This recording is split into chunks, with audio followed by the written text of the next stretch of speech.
Этот момент не приходит резко. Он не похож на озарение. В нем нет громких слов и решительных жестов. Он приходит тихо, как усталость, которую больше невозможно не заметить. Человек долго живет, думая, что должен. Должен быть удобным.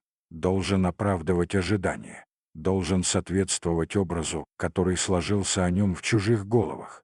Он учится угадывать настроение других, учится говорить нужные слова, учится молчать там, где внутри хочется кричать. И поначалу это кажется нормальным, даже правильным. Ведь так живут все. Ему говорят, так надо. Будь терпеливее, не будь эгоистом, подумай о других. И он думает, почти всегда о других. Он подстраивается, сглаживает углы, берет на себя больше, чем может вынести. Он привыкает к тому, что его границы размыты, что его время не совсем его, что его чувства вторичны. Он не называет это насилием, он называет это ответственностью.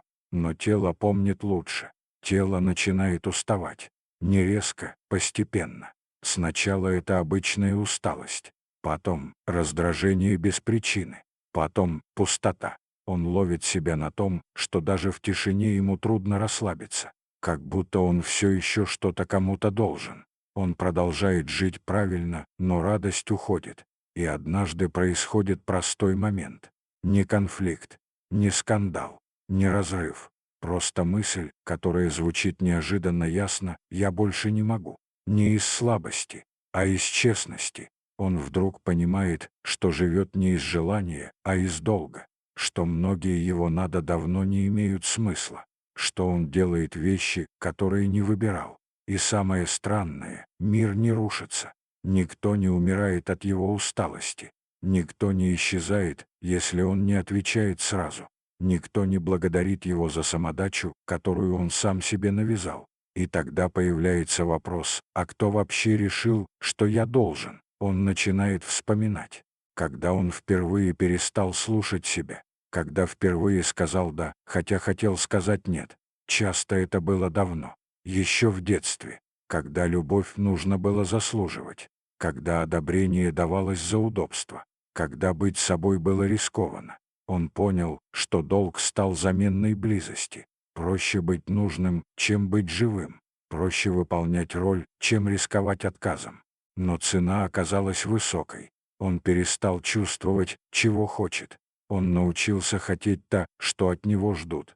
И вот теперь, в этой точке, он впервые задает себе по-настоящему взрослый вопрос: а если я никому ничего не должен, кто я? Этот вопрос пугает, потому что долг дает структуру. Он объясняет, как жить. Без долга остается пустота. Но в этой пустоте есть свобода. Он не становится грубым, не становится холодным. Он просто перестает жертвовать собой автоматически.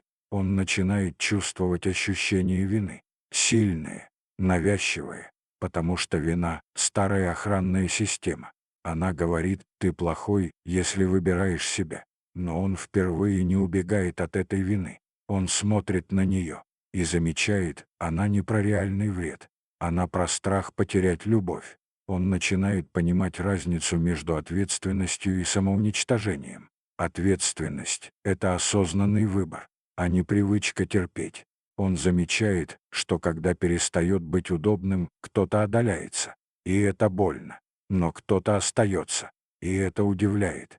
Он впервые чувствует, что отношения могут быть не на долге, а на выборе. Он учится говорить «нет» без оправданий, без объяснений, без длинных речей. Просто «нет». И мир снова не рушится. Он понимает, что долг — часто форма страха. Страха быть отвергнутым, страха быть ненужным, страха остаться одному. Но парадокс в том, что пока он жил из долга, он все равно был один. Теперь одиночество меняется. Оно становится не наказанием, а пространством. Пространством, где он, наконец, слышит себя.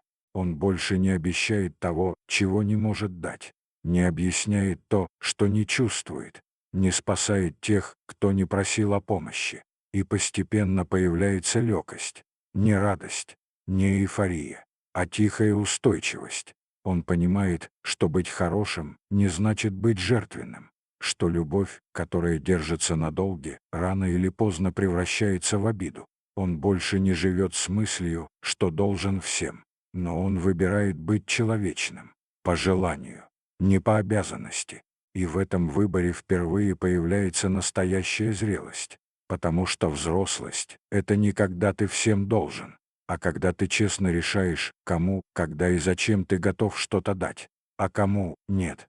И именно в этот момент человек перестает быть удобным и начинает быть живым.